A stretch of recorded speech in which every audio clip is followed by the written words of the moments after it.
আমাদের চন্দননগর কিন্তু এখন সাজতে ব্যস্ত, আর কিছুদিনের অপেক্ষা, তারপরে আমাদের মা কিন্তু আসছে। এখন চলছে আমাদের মায়ের সাজগোজ, মায়ের শাড়ি পরানো, অনেক কিছু। প্রত্যেকটা বারোয়ারিতেই এখন এইসবই হয়ে যাচ্ছে, মানে এখন চন্দননগর পুরো গম গম করছে। এখন আমি দাঁড়িয়ে আছি চন্দননগরের লালবাগান সর্বজনীন জগদ্ধাত্রী পূজা কমিটিতে। লালবাগানের মায়ের চক্ষুদান কদিন আগেই হয়েছে, আর তাই জন্যই এখন আপাতত ঢাকা আছে। এখন চলছে মায়ের শাড়ি পরানো, একটা সাদা লাল রঙের শাড়ি পরিয়ে মাকে সাজানো চলছে।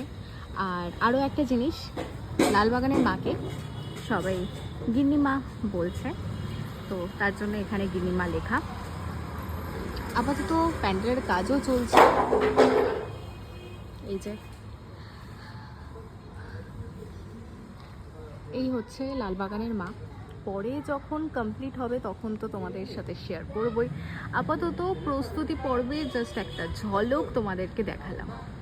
মুখটা কিছুই দেখা যাচ্ছে না জানি, কিন্তু কিছু করার নেই। চক্ষুদানের সময় আসতে পারিনি, তো পরে এসেছি। এখন এসে তোমাদেরকে তাই দেখাচ্ছি। আর কি সুন্দর মায়ের হাত, নখগুলো বিশেষ করে কি সুন্দর লাগছে, তোমরাই দেখো। এই যে যাই হোক, পরে যখন কমপ্লিট হয়ে যাবে তোমাদের সাথে, তখন আমি অবশ্যই শেয়ার করব। আপাতত একটা প্রস্তুতি পর্বের একটা ঝলক তোমাদেরকে দেখালাম।